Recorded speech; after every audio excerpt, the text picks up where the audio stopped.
त्रिपुरांतकारी भानु शशी भूमि सुतो बुधश्च गुरुश्च शुक्र शनिराहु केतव कुर्वन्तु सर्वे मम सुप्रभातम। श्री गुरुदेव दत्त, श्री स्वामी समर्थ। सुप्रभात मंडळी, अध्यात्म कलियुगातल्या चॅनलवरती मी वैदिक ज्योतिषी गणेश शास्त्री शुक्ल आपल्या सर्वांचे स्वागत करतो। मित्रांनो, आपण 12 राशींचे वर्ष राशी भविष्य थोडक्यात कसे सांगता येईल याचा प्रयत्न करत आहोत। त्याचप्रमाणे प्रत्येक राशीचे स्वभाव, गुणदोष जे काय आहेत याच वर्षी कदाचित सांगेन, पुढच्या याच्यामध्ये सांगायची काही गरज भासणार नाही, कारण हे अपलोड सगळ्या राशीमध्ये जे आता प्रत्येक व्हिडिओ आले त्याच्यामध्ये फक्त जसं काय तेच सांगितलं, पण गुणदोष सांगणं सुद्धा खूप गरजेचं वाटतं आहे। त्यामुळेच मी आपल्यापर्यंत ते पोहोचवतोय। अभ्यासानुसार, आलेल्या अनुभवानुसार, आलेल्या जातकानुसार त्याचा अभ्यास करून जे जे काही 12 राशींचं मला सांगता आलं ते मी सांगण्याचा प्रयत्न केलाय। असं असेलच असं नाही, तुम्हाला ते पटेलच असं नाही, कारण हे सगळं ढोबळ मनाने लिहिलेलं असतं, एखादा ठराविक आढावा घेऊनच ते सांगितलेलं असतं। त्यामुळे परत नक्षत्रानुसार बदली होतात। राशीचे नक्षत्र जसे शततारका आहेत त्याप्रमाणे पुढचे नक्षत्र आहेत त्याप्रमाणे ते बदलत राहतात, ते तर आहेच 9 चरण। आणि त्याचबरोबर चंद्र राशी आणि त्याच्यावर असलेल्या लग्न राशी 12 याच्यात सुद्धा ते डिवाइड होतं। त्यामुळे कदाचित सांगितलेल्या गोष्टी ह्या तंतोतंत जुळतीलच असं नाहीये, थोडा बहुत म्हणजे ढोबळ मनाने सत्यता आपल्याला जाणून घेता येईल। अजूनपर्यंत जर आपले चॅनल आपण सबस्क्राईब केले नसेल तर लवकरात लवकर सबस्क्राईब करा मित्रांनो। लाईक करा, शेअर करा, कमेंट करा, आपल्याला आवडतंय काय असेल तर ते त्या ठिकाणी शेअर करा। एक स्वामी समर्थ श्री गुरुदेव दत्त असा तरी एक आपण कमेंट करा, त्या प्रकारे लिहा, कारण हे व्हिडिओज करताना खूप मेहनत घ्यावी लागते मित्रांनो, खूप काही अभ्यास करावा लागतो। एडिटिंग आहे किंवा आपल्याकडे मोठी साधनं नाही आहेत, मोठा कॅमेरा नाही, आपल्याकडे लॅपटॉप नाहीये, म्हणजे टेलिप्रॉम्प्टर वगैरे असा मोठा प्रकार नाहीये, पण कष्ट करून आपण ते आपल्यापर्यंत पोहोचवण्याचा प्रयत्न करतोय। त्या कष्टांना एक वाव किंवा चीज म्हणून आपण एक लाईक तरी दिली तर आम्हाला काम करताना आणि चांगलं वाटेल आणि हुरूप येईल आणि चांगल्या प्रकारे आम्ही चांगले व्हिडिओ करून आपल्यापर्यंत पोहोचवू शकतो। चला तर सुरू करूया कुंभ राशीचे दोष, वर्णन आणि गुण। आता ही रास ग्रहमालिकेतील जी 12 राशी आहे त्याच्यातली 11वी रास आहे। काल पुरुषाच्या पत्रिकेमध्ये एकादश स्थानात ही रास पडते। ह्या राशींचे स्वामी स्वतः शनी महाराज आहेत आणि शनी महाराजांना न्यायाची देवता, म्हणजे कोणावर कधी अन्याय व्हायला ही व्यक्ती देणार नाही, देत नाही, अशी ही न्यायाची देवतेची याच्यावरती पूर्ण कृपादृष्टी असते कुंभ राशीवर। शनी राशीला मकर आणि कुंभ या दोन्ही राशी प्रिय आहेत, पण त्यातल्या त्यात कुंभ राशीवर यांचं विशेष प्रेम असतं, म्हणजे जे काही त्याची शनींचीच रास आहे त्यानुसार ह्या गोष्टी असतात त्या तुम्हाला सांगतो। आता ही शनी महाराजांच्या अंमलाखाली येणारी राशी आहे। शनी महाराजांचे विशेष प्रेम या राशीवर आपल्याला प्रत्येक वेळी दिसून येतील आणि ज्योतिष सुद्धा संबंधित अनेक ग्रंथामध्ये या ज्योतिषामध्ये आढळून येतात आणि लिखाणामध्ये लिहितात लोक ज्यांनी कुंभ राशीबद्दल लिहिलेलं आहे किंवा राशी मालिकात काही पुस्तकं वगैरे तर त्यांनी हे मानलेलंच आहे की त्याकडे की शनी महाराजांची विशेष प्रेम असलेली रास आहे, असे ज्योतिषांचे सुद्धा संबंध अनेक ग्रंथामध्ये आढळून येते। आता शरीर यष्टी या व्यक्तीची कशी असते तर शरीर यष्टी त्यांच्या कुळानुसारच असते।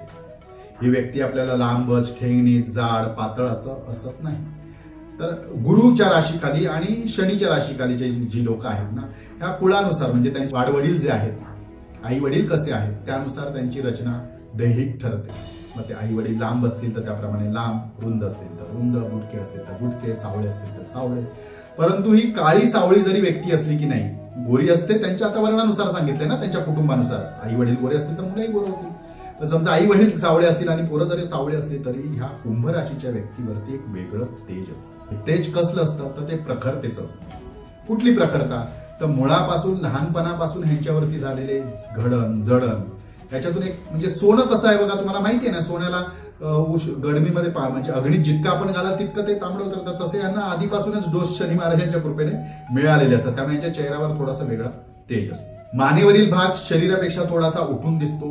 केस शक्यतो यांचे केस दाट असतात, टक्कल लोक कमी असतात त्या राशीचे, आणि असले तरी केस मात्र त्यांचे दाट असतात। उंच शरीर, भारदस्त शरीराची रचना, पोट, तोंड, कंबर शरीराला साजणारे असतं, म्हणजे आभडदोबडी रास शक्यतो तुम्हाला कुंभ राशीचे पटकन दिसणं कठीण आहे। दिसते कधी माहितीये तुम्हाला सांगतो, कुंभ राशी आणि कुंभ लग्न जेव्हा असेल की नाही तेव्हा ती व्यक्ती वेगळीच दिसते, भुटकी असते, जाड असते, दात वगैरे बाहेर आले, म्हणजे विचित्रच प्रकार, थोडासा आपल्याला डरावणा सुद्धा प्रकार या कुंभ राशीमध्ये दिसून येतो। प्रत्येक वेळी ते सुंदर असेल असंच नाही, तर शनीचा प्रभाव जास्त असेल। बघा मी काय सांगतोय, शनी लग्न, लग्नात शनी, शनीची रास कुंभ रास आणि लग्न सुद्धा कुंभ किंवा मकर असेल त्यावेळी कटाक्षाने आपल्याला जाणून येतं। आता या राशीची लोक शक्यतो बोलताना वगैरे खंकारणे असं वगैरे करणे किंवा सतत बोलल्यामुळे औंढा गिळण्याचा त्रास किंवा गळ्यासंबंधी त्यांना त्रास होतो। आणि त्याचबरोबर हात वारे करून बोलणे किंवा बोलताना एकाच वेळी दुसऱ्याकडे त्या प्रत्येक व्यक्तीचा आदर करतात म्हणून कदाचित डोळ्यात डोळे घालून बोलू शकत नसतील किंवा बोलत नाही,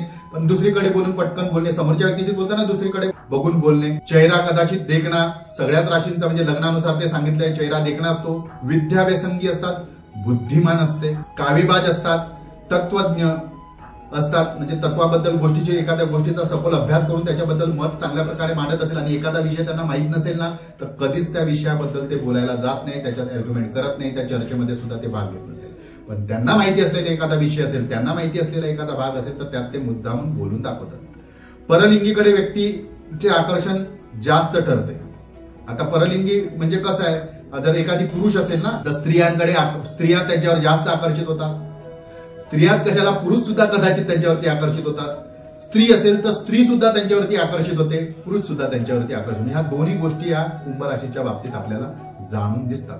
म्हणजे मित्र एक चांगली मैत्रीण अशी सुद्धा त्यांच्याकडे जीवलग मैत्रीण असते। एक मित्र सुद्धा इतका जीवलग असतो की एखाद्याला त्यांच्याबद्दल संशय सुद्धा येऊ शकतो, रे नक्कीच हे मित्र आहेत की आणि काय यांच्यामध्ये संबंध आहे, अशी सुद्धा यांच्यामध्ये मैत्री असते। आता प्रत्येक वेळी या राशीला की नाही चांगले मित्र मिळतात। कुंभ राशीला समोरच्याला व्यक्ती समजून घेतो, त्यामुळे कदाचित समोरची व्यक्ती यांना समजून घेते आणि मित्र मैत्रिणींना चांगले मिळतात। थोडेच मित्र असले तरी चांगले मित्र असतात, जास्त मित्र असले तरी चांगलेच मित्र असतात, पण जीवलग मित्र मात्र यांच्याकडे कमी असतात आणि त्यांच्यावरती त्यांना खूपच जीव असतो, असे मित्र असतात। आता यांना खाण्यापिण्यामध्ये की नाही सुगंधी पदार्थ म्हणजे त्या पदार्थाला एक प्रकारची महक, सुंदरता, सुवास दरवळत असेल ना असे पदार्थ, म्हणजे त्याच्यामध्ये सुवासाचा म्हणजे वासाचं ऍड काहीतरी कंटेंट केलं असेल तर असे पदार्थ त्यांना जास्त आवडतात। दुधाचे पदार्थ यांना जास्त आवडतात आणि गोडही तितकंच आवडतं आणि तिखटही तितकंच आवडतं। आता तुम्ही सगळे म्हणाल की या कुंभ राशीबद्दल इतकं जास्त सांगतोय, खाण्यापिण्याबद्दल सगळ्या राशींचं सांगितलंय, प्रत्येकाच्या राशीबद्दल मी सांगितलेलं आहे, तुम्ही बघितलं तर तुम्हाला लक्षात येईल। तर त्यांना कसं आहे, गोड तर गोड, तिखट तर तिखट, उगाच तिखट पदार्थामध्ये गोड घातलं किंवा गोड पदार्थामध्ये काहीतरी तिखट किंवा मीठ घातलं तर त्यांना ते आवडत नाही, असाही प्रकार यांचा खाण्याचा असतो। आता आहार विहारामध्ये हे सवयीनुसार बदल करून घेतात, म्हणजे त्या ठिकाणी जर आपण गेला तर तिथे काय आहे ते आत्मसात करणं किंवा तेच खाणं, हेच पाहिजे असं यांचं असत नाही, तर त्यानुसार ते आहारामध्ये विहारामध्ये त्यानुसार ते बदल करून घेतात। आता कधी कधी काय होतं माहितीये, मूर्खाप्रमाणे लहान लहान गोष्टींवरती चिडचिड करतात, लहान सहान गोष्टींवरती सुद्धा चिडचिड करतात, हा यांचा एक मायनस पॉइंट आहे। छोट्या छोट्या गोष्टी असतात पण त्यांच्या लोकांच्यासाठी कदाचित त्या छोट्या छोट्या असतील पण त्यांच्यासाठी त्या मोठ्या असतात। लोकांना दिसताना त्या छोट्या दिसतात पण त्या खरंही एक एक वेळा त्या छोट्या छोट्या असतात। नंतर ते स्वतः जेव्हा विचार करतात ना, अरे मी उगाच याच्याबद्दल बोललो किंवा याच्याबद्दल चर्चा केली, तर लहान गोष्ट होती, नंतर कळतं, पण त्यावेळी ते वेळेचे गांभीर्य पाहून पटकन हे करत नाही। चार चौघात एखाद्याला बोलायचं असेल, चार चौघातच बोलून मोकळे होतात, ते नंतर बोलावं नंतर सांगावं असं त्यांच्या पटकन लक्षात येत नाही। ह्या थोड्या गोष्टी त्यांच्या चुकीच्या आहेत, त्यांना त्या कळतात परंतु ते एक एक वेळा वळत नाही किंवा ते मुद्दाम कटाक्षाने ते टाळण्याचा प्रयत्न केला तरी ते त्यांच्याकडनं घडतच होतच, हा राशीचा स्वभाव आहे। आता ते चिडचिडपणाही कोणावरती करतात, सर्वांवरती ते करत नाही, हेही लक्षात ठेवा, येणाऱ्या जाण्यावरती ते करत। ज्यांच्यावर त्यांना प्रेम आहे, ज्यांच्यात सुधारणा व्हावी आणि ज्यांच्यासाठी ते लढत आहेत, कष्ट करत आहेत, अशाच गोष्टींबद्दल ते तशाच लोकांवरती ते चिडचिड करतात। गावभर व्यक्तींवरती काय ते चिडचिडपणा करत नाही, अशाही गोष्टी यांच्यात दिसून येतात। आता यांच्या काय काय जे नुकसान होतात की नाही, यांच्या आळशी स्वभावामुळे होतात। आळशी स्वभाव काय, जे एखादी गोष्ट करायची तर ताबडतोब करणार नाही, त्याला वेळ देणार, थोड्या वेळाने करतो, नंतर करतो असं म्हणून कदाचित ती वेळ निघून गेलेली असते, ह्याच्या हातातून त्या गोष्टी निष्ठून गेलेल्या असतात। त्यांच्या आळशीपणामुळे अशा काही गोष्टीतून चांगल्या गोष्टी दवडतात, नुकसान होतं यांचं आळशीपणामुळे, थोडासा आळशीपणा यांच्यात असतो। आता आळशीपणामुळे जो नुकसान होणार आहे की नाही ते ह्यांच्या स्वतःचं वैयक्तिक असतात, दुसऱ्यांचं नुकसान ते त्यांच्या आळशीपणामुळे होत नाही किंवा दुसऱ्यांच्या आळसपणामुळे दुसऱ्यांचं नुकसान होत आहे, दुसऱ्यांचं नुकसान करतात असं नाही, तर ह्यांच्या आळसपणामुळे त्यांचं स्वतःचं नुकसान होतं। कठोर अंतःकरणाने हे वेळ आली तर निर्णय घेतात, निर्णय घेण्यासाठी तत्पर असणारी ही रास आहे। एकग्रता म्हणजे एकता प्रिय, यांना एकांत आवडतं, बंधू भगिनीपासून वेगळा व लांब राहण्याची यांना आवड असते।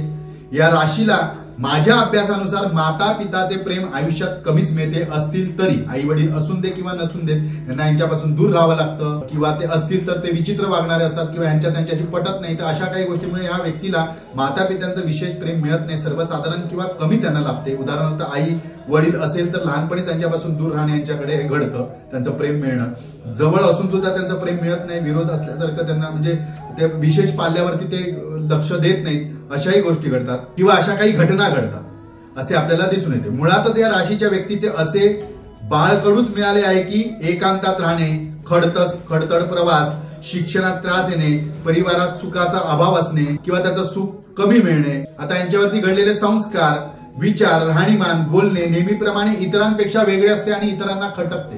कारण यांना तो स्वभाव किंवा मिळालेली लोक, यांच्यावर घडलेली गोष्टी, संस्कार यालाही खूप प्राधान्य देतं. कुंभ राशी ती एक्सेप्ट करणारी रास आहे. चांगली गोष्ट आणि वाईट गोष्टी सुद्धा ती लवकर आकलन करते. चांगली जितकी आकलन करते तितकी वाईटही ती आकलन करते.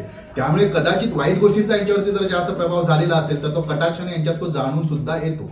परंतु एखाद्याबद्दल ते अन्याय कधीच करणार नाही. समोरच्या व्यक्तीची बाजू नीट ऐकून घेतील. एक काउन्सिलिंग करणे, एखादं मार्गदर्शन करणे, एखादे मित्र चांगले लाभणे किंवा मित्रांना चांगलं मार्गदर्शन करणे या राशीला खूप चांगलं जमतं आणि त्यामुळे यांची ह्या राशीच्या लोकांचे लोक खूप आदर करतात. जर एखादा मित्र त्यांच्यामध्ये असेल तर चार चौघात तर ते मित्र एखादा कुंभ राशीचा त्यांचा असेल, एखाद्या व्यक्तीचा कुंभ राशीचा एखादा, तर त्याच्याबद्दल ते आदर करतील किंवा व्यसन करताना बोलताना सुद्धा त्याचा एक भीतीने, त्याच्या भीतीयुक्त आदरयुक्त भीतीने कदाचित त्याचा मान सन्मान जास्त करतील. असे सुद्धा त्याच्या मित्र आयुष्यात मिळतात आणि जे मित्र मिळतात त्यांना यांची उणी धोनी वाईट सगळं कळालं तरी त्यांच्याबद्दलचा आदर कधीही कमी होत नाही आणि कमी होण्यासारखी ही रास कधीही वागत नाही. हे मात्र यांचं विशेष आहे. आता पटकन बोलून जाणे किंवा पटकन बोलणे यामुळे कदाचित या व्यक्तींचे मित्र कमी असतात, ज्यांना पटत नाही त्यांच्यावर राहत नाही. परंतु हे खरं बोलतात आणि खरं बोलल्यामुळे कुठल्याही क्षेत्रामध्ये यांचे शत्रू जास्त असतात. कुठेही काम करून दे, कुठल्याही क्षेत्रात काम करून दे, एखादी चुकीची गोष्ट पटकन ते बोलतात किंवा चुकीची गोष्ट त्यामुळे ते सांगतात, त्यावेळी बरोबर बाजूचे लोक त्यांना हेरतात आणि त्यांच्यावरती त्यांना एकटा पाडण्याचा प्रयत्न करतात किंवा त्यांच्या विरोधात कटकार असताना मुद्दा करायला लागतात किंवा त्याला विरोधी ठरवतात की हा पटकन हा बोलला. त्यामुळे प्रत्येक क्षेत्रामध्ये ह्या व्यक्तीला खरं बोलल्यामुळे मोठं नुकसान होतं. प्रत्येक क्षेत्रामध्ये, पण नातेवाईक असून देत, कुटुंबातील इतर नाते असून दे किंवा इतर काही पाहुणे असून त्याच्या सगळ्यामध्ये ही व्यक्ती एक वेगळी ठरते का तर पटकन बोलते. आता स्थायी स्वभाव असाच आहे असं नाही, तर त्याचं म्हणणं असतं की चुकू नये इतरांना. आणि त्यांची चूक काय माहिती, त्यांना जितक्या लवकर कळतं, त्यांना जितकं लवकर समजतं तितकं प्रत्येकाला समजेल असं नाहीच आहे ना. त्यामुळे या ठिकाणी त्यांचं थोडंसं नुकसान होतं. कारण प्रत्येक वेळी प्रत्येकावर त्याच प्रेशराईजने ते बघतात किंवा त्याच प्रेशराईजने ते करावं असं त्यांना जे वाटतं ते चुकीचं आहे कदाचित. तर त्याकडे त्यांनी लक्ष देणं खूप गरजेचं आहे.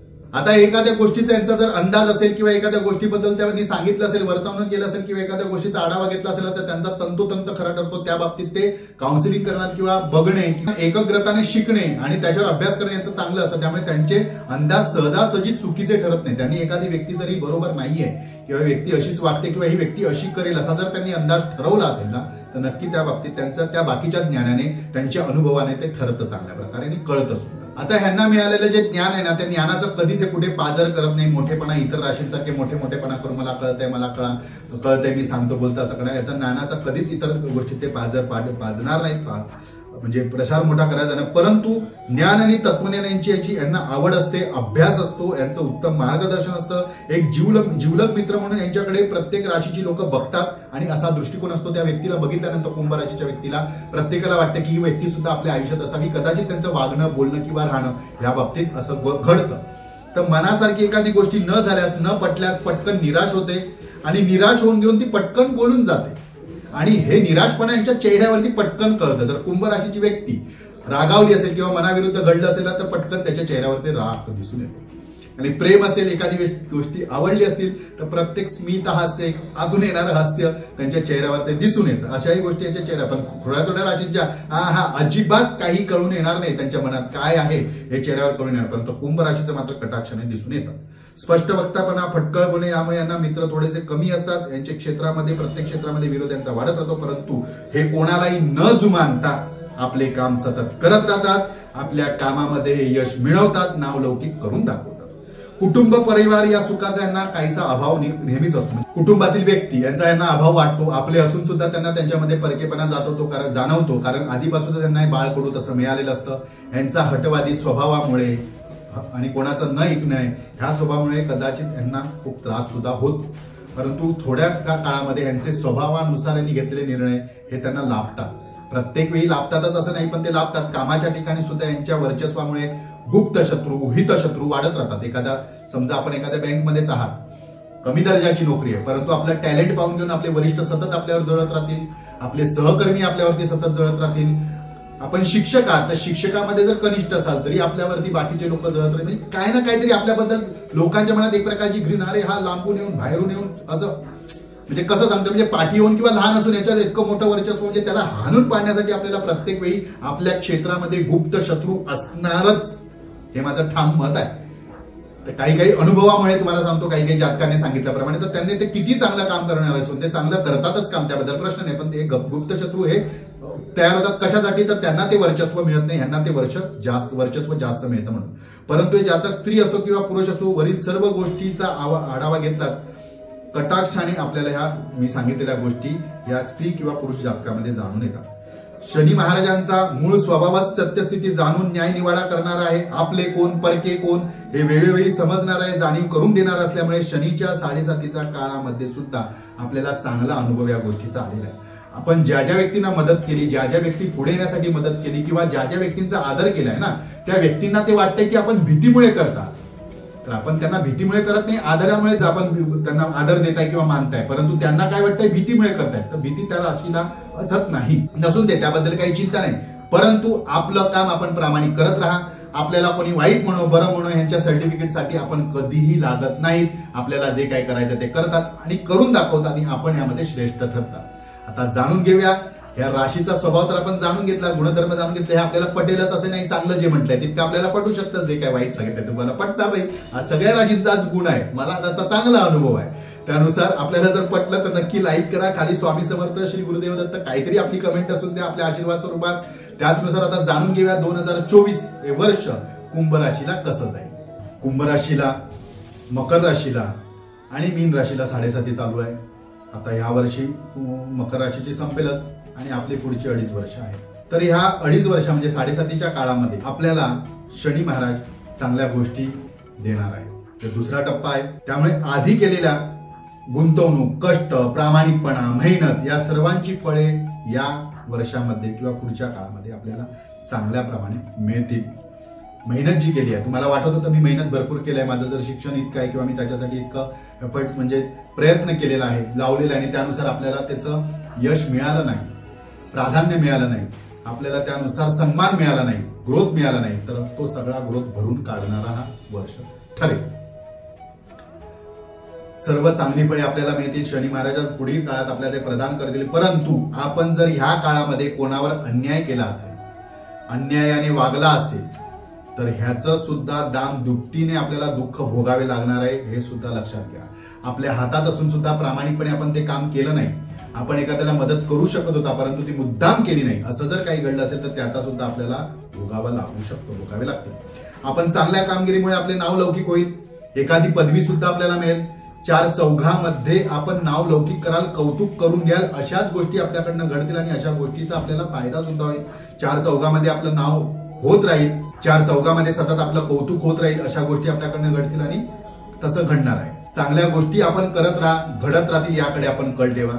फेब्रुवारी ते मार्चच्या दरम्यान थोडीशी परिस्थिती आपली नाजूक असणार आहे, नाजूक असेल. जोडीदाराशी कदाचित आपले लाईफ पार्टनर किंवा कामावरील पार्टनर किंवा व्यवसाय पार्टनर यांच्याशी थोडेसे वादविवाद होत राहतील एखाद्या घटनेमुळे, तर त्या संबंधित ते संबंध बिघडण्याची शक्यता आहे. त्यावेळी आपण काय करायचं आहे, शांत राहणे खूप गरजेचं आहे. आपण शांत राहिलात परंतु समोरची व्यक्ती जर जास्त शांत राहिली तर त्याच्यासाठी ते चांगलं ठरेल. समोरच्या व्यक्तीने तिथे वादग्रस्त केला, वाद वाढवला, तर आपल्यावरची जी मनस्थिती किंवा जी काय त्रास आहे ते दुपटीने होऊन तो आक्रमक होणार, तो विषय आणि वाढणार, म्हणजे टोकाच्या भूमिका घ्याव्या लागतील. एक घाव 2 तुकडे सुद्धा आपल्याला कदाचित त्यामुळे करावे लागतील. त्यामुळे आपण सुद्धा स्वतः शांत राहणे खूप गरजेचे आहे. शांत राहण्याचा प्रयत्न करा. परिस्थिती नाजूक आहे तर ती हाताळा. किंवा जोडीदाराच्या आजारावर आपल्याला धन खर्च करावा लागेल, वेळ खर्च करावा लागेल, त्यांची चिंता सुद्धा वाटेल. म्हणजे जोडीदाराबाबतीत दोन्ही गोष्टी घडू शकतात, एक तर दुरावा होऊ शकते किंवा त्यांचे आजारपण वाढून चिडचिडपणाही वाढू शकतो आपला, किंवा इतर काही गोष्टी अशा घडतील की त्यामुळे आपल्याला थोडासा त्रास होईल, त्यांच्यासाठी आपल्याला धन सुद्धा खर्च करावा लागेल, चिंता वाटेल. यावेळी आपल्याला रागराग चिडचिडपणा वाढू देऊ नये याचीच काळजी घ्यायची आहे. अशा वेळी शांत व संयमी राहून परिस्थिती आपल्याला हाताळणं खूप गरजेचे असेल. रागावर नियंत्रण ठेवा. बोलताना 10 वेळा विचार करा. आपण जे बोलताय ते शब्द कदाचित चांगल्या भावनाने बोला किंवा वाईट भावनाने बोला, रागाने बोला, पण समोरची व्यक्ती त्याच्यामुळे दुखावू शकते, त्या व्यक्तीला ती टोचू शकते, तर टोचून शक्यतो बोलू नका. आता कसं असतं, समोरील व्यक्ती तशीच असेल म्हणजे म्हणतात ना, अमुक अमुक देवाला अमुक अमुक गोष्टीची पूजा, अशा काही गोष्टी एक एक वेळा घडतात, तर त्यावेळी आपल्याला कठोर वागावं सुद्धा लागू शकतं. त्यावेळी ठीक आहे, पण सतत त्या गोष्टी घडतील किंवा सतत तसंच वागावं लागेल तर थोडासा विचार करा. आपण शब्दांवरती नियंत्रण ठेवा. गैरसमज होणार नाही व आपल्या शब्दांचा गैरफायदाही घेतला जाणार नाही याची आपण काळजी घ्या. नोकरदार वर्गाचा हा काळ नोकरीच्या ठिकाणी सुद्धा थोडा कठीण असणार आहे, कठीण जाऊ शकतो. वरिष्ठांची, सहकर्मींची सतत आपले मतभेद होऊ शकतात, मतभेद वाढू शकतात. यावेळी आपण संयमी राहणे खूप गरजेचे आहे. अचानक नोकरीत केलेला बदल करावा लागू शकतो किंवा केलेला बदल थोडासा आपल्याला नुकसानदायी सुद्धा ठरू शकतो. त्यामुळे जर अशा गोष्टीतून, काही हट्टवादी गोष्टीतून किंवा भांडणातून किंवा चिडचिडपणातून किंवा अशा काही गोष्टीतून आपल्याला जर पटकन नोकरीतून माघार घ्यावी लागली किंवा रिझाईन द्यावे लागले तर त्यावेळी जरा विचार करा. हा भाग थोडासा आपल्यासाठी नाजूक असणार आहे. त्यावेळी उत्तम व्यक्तीचे मार्गदर्शन घेऊनच आपण तो निर्णय घ्या. हे मात्र इथं मी स्टॉप ठेवतो हा विषय. का यावेळी मी इथं जास्त काही सांगू शकत नाही. तेव्हा पत्रिकेत तुमची ग्रहस्थिती कशी आहे त्यावर ते अवलंबून होऊ शकतं. एखाद वेळी घेतलेला निर्णय चांगलाही असू शकतो, एखाद्या वेळी तुम्ही जर तिथे जर रिझाईन दिलं तर ते मोठं नुकसानदायी सुद्धा ठरू शकतं. म्हणजे दोन्ही प्रकार आहे. तर ग्रहस्थिती कशी आहे त्याप्रमाणे पाहून एखाद्या ज्योतिषाचा सल्ला घेऊनच आपण निर्णय घ्यावा. आता त्या बाबतीत नोकरीच्या ठिकाणी आपण जुळून घेण्यातच आपली हुशारकी असेल, हुशारपणा असेल. कामानिमित्त मोठे प्रवास, यात्रा, सहल याचे नियोजन कराल. परदेशी जाण्याची इच्छा असेल कामानिमित्त किंवा परदेशी जावे लागेल आपल्याला कामानिमित्त, अशा सुद्धा गोष्टी घडतील. सप्टेंबर मासानंतर जी परिस्थिती या वर्षातली बिघडली होती ती परिस्थिती सुधारेल. आधी झालेल्या सप्टेंबरच्या आधीचे नातेसंबंध आपले जोडीदाराशी किंवा इतर जणांशी झाले होते ते सप्टेंबर नंतर सुधारेल. परिस्थिती बिघडली होती सुधारेल, नातेसंबंध सुधारतील, अडचणी सुद्धा दूर होतील. आपला राग बराचपैकी शांत झालेला असेल, आपल्याला शांती लाभेल, मनशांती लाभेल. मनशांती मिळण्यासारख्या काही घटना घडतील. व्यावसायिकांना लोखंड व लाकूड या संबंधित, वृक्ष संबंधित, कृषी व्यवसाय संबंधित एखादी गुंतवणूक मोठी करायची असेल तर करू शकतात. अशामध्ये आपण काही जर काम करायची इच्छा असेल तर काम करू शकतात. अशामधून आपल्याला लोखंड आणि लाकूड, वनस्पती याच्यातून आपल्याला लाभ होऊ शकतो, लाभ होणार आहे. तर चांगली इन्व्हेस्टमेंट आपण या भागामध्ये, या क्षेत्रामध्ये आपण करू शकता. गुंतवणूक कराल, पुढील काळासाठी हितकारी ठरेल.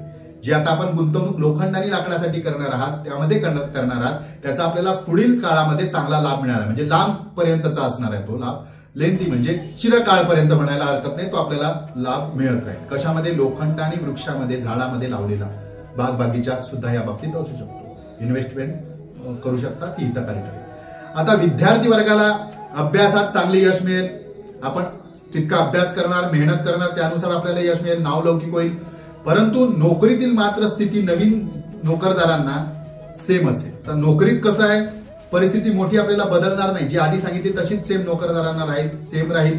मनाविरुद्ध एखादी नोकरी करावी लागू शकते पटकन जर आपण ही नोकरी सोडला. तेच सांगतो मी पुन्हा, नोकरी जर आपण ही सोडली तर पुढची जी नोकरी मिळणार आहे ना ती बरी मिळणार नाही आणि मनाविरुद्ध आपल्याला करावी लागल्यामुळे त्या ठिकाणी सुद्धा आपल्याला नुकसान होऊ शकतं. आता कसं आहे, जुन्या नोकरीकडे आपण सगळ्यांना ओळखून ठेवलेल्या, सगळ्यांना हेरलेलं आहे. त्यांना नक्की काय कळत आहे, त्यांची किती ते पाण्यात आहेत, त्यांची बुद्धिमत्ता किती आपल्याला कळालं आहे. त्यामुळे त्यांना तुम्ही जमून घेऊ शकता किंवा त्यांचा वापर नीट करू शकता. आता नवीन ठिकाणी जाल तर पुन्हा तो अभ्यास करणे, पुन्हा त्या व्यक्तीचा अभ्यास करून कामं करणे, आपलं एफर्ट, आपल्याला जे काही करायचं ते करून दाखवणे, आपलं कर्तृत्व सिद्ध करण्यासाठी थोडासा वेळ लागू शकतो किंवा त्रास होऊ शकतो. परंतु जुन्या ठिकाणी आपल्याला तो त्रास होणार नाहीये, तिथे वाढू शकतो. त्यामुळे नोकरी बदल करताना जो विचार करायला मी सांगतोय तो ह्याचसाठी सांगतोय. पुढे जाऊन त्यात आपल्याला फायदाही होऊ शकतो. आता विवाह इच्छुकांचे विवाह जुळतील, परंतु प्रेमविवाह संबंधित थोडासा आपल्याला अभाव कमी दिसेल. जर आपल्या एखाद्यावरती प्रेम होतं, प्रेमविवाह करत होतात, आपल्याला प्रपोजल म्हणजे प्रस्तावना मांडायची आपल्या प्रेमाची, तर यावेळी थोडंसं 19-20 होऊ शकतं. आपल्या काही गोष्टींमुळे, आपल्या काही चुकांमुळे आपलं प्रेम संबंध दुरावू शकतं, प्रेमामध्ये व्यत्यय येऊ शकतो. विवाह कार्यामध्ये येणाऱ्या अडचणीसाठी जर आपण विशेष प्रयत्न केला तर विवाह आपले जुळतील. प्रेमविवाहाच्या बाबतीत थोडासा तो अभाव मला दिसत आहे, वाटत आहे. प्रस्ताव मान्य होतील किंवा मनाप्रमाणे जोडीदार मिळणे थोडेसे कठीण जाईल. नवदाम्पत्य ज्यांची लग्न कार्य आताच झाली आहेत आणि त्यांना संततीचा अभाव असेल तर ते सुद्धा, नवदाम्पत्य जे आहेत ज्यांना संतती सुखाचा अभाव आहे, संततीबद्दल प्रयत्न करत असेल त्यांना संतती सुख सुद्धा चांगले मिळेल. गुरु महाराजांची कृपा असेल, संतती चांगली मिळेल.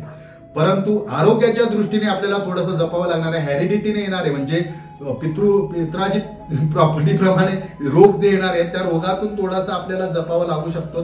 तसे जर रोग आपल्याला वाटले किंवा आई वडिलांना मधुमेह असेल किंवा उच्च रक्तदाब या प्रकारे काय असेल तर ते पटकन आपल्याला सुद्धा या काळामध्ये येऊ शकतात. ह्या काळात जे रोग होतील ते दीर्घकाळी असतील, चितेपर्यंत सुद्धा असणारे सुद्धा रोग कदाचित आपल्याला जडू शकतात. तर त्याकडे आपल्याला आरोग्याची काळजी घेणं खूप गरजेचं आहे. औषधोपचार घ्यावे. आर्थिक स्थिती आपली चांगली असेल परंतु खर्चावर, आता आर्थिक स्थिती आपली चांगली असेल परंतु खर्चही तितकाच वाढणार आहे.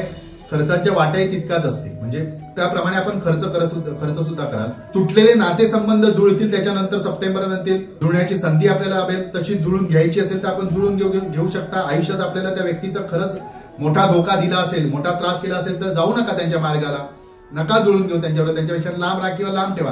पण खरंच ती व्यक्ती चांगली असेल आणि त्या व्यक्तीचं आधी तुम्हाला वाईट वाटलं ते गुण, पण आता जर चांगले गुण आपल्याला दिसत असतील किंवा आपल्याला आता त्याच्याशी मैत्री करणं हितकारी असेल तर त्या संधीचा आपण लाभ घेऊन ती पुन्हा संधी प्राप्त करून नातेसंबंध सुधारून घेण्याचा प्रयत्न करायला काही हरकत नाही.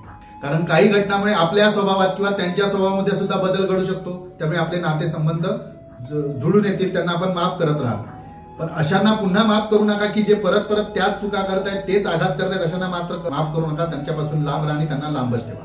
जुलै महिन्यात थोडासा आळसपणा येईल आपल्याला आणि आळसपणामुळे आरोग्यावर सुद्धा त्याचा परिणाम होऊ शकतो. त्यामुळे आरोग्यात चांगल्या सुधारणा व्हाव्या, ऊर्जा चांगल्या व्हाव्या, ऊर्जा अबाधित होऊ नये याच्यासाठी आपण प्रयत्न करणं खूप गरजेचं आहे.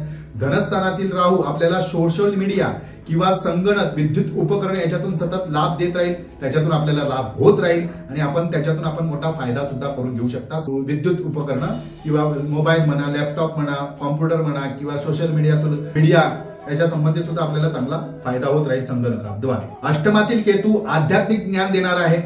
एखादा आपण मोठं धार्मिक अनुष्ठान कराल, आध्यात्मिक ज्ञानामध्ये भर पडेल, आध्यात्मिक गोष्टीतून आपण काहीतरी वेगळं करण्याचा प्रयत्न कराल, त्याच्यात सुद्धा आपल्यावर ती कृपा होईल, महाराजांची कृपा होईल, आध्यात्मिक गुरूंची, आणि आपल्याला खूप काही गोष्टी आध्यात्मिक दृष्टीने ज्या अडचणी होत्या, ज्या समजत नव्हत्या किंवा आपल्याकडनं पूर्ण होत नव्हत्या, त्या सुद्धा आपल्याला शनी महाराजांच्या कृपेने आणि केतू महाराजांच्या कृपेने पूर्ण होतील. आता शनी महाराज आपल्यावर नक्की कृपा करतील, न्याय देतील. ज्या ज्या गोष्टी आपल्या मागे घडलेल्या आहेत, अन्याय झालेला आहे आपल्यावरती, आपलं चांगलं असून सुद्धा आपल्याला तिथे प्राधान्य मिळालं नाही, अशा गोष्टीकडे, अशा ठिकाणी आपल्यावरती न्याय होईल, आपल्याला न्याय मिळेल, त्यांची पूर्ण कृपादृष्टी आपल्यावर असेल.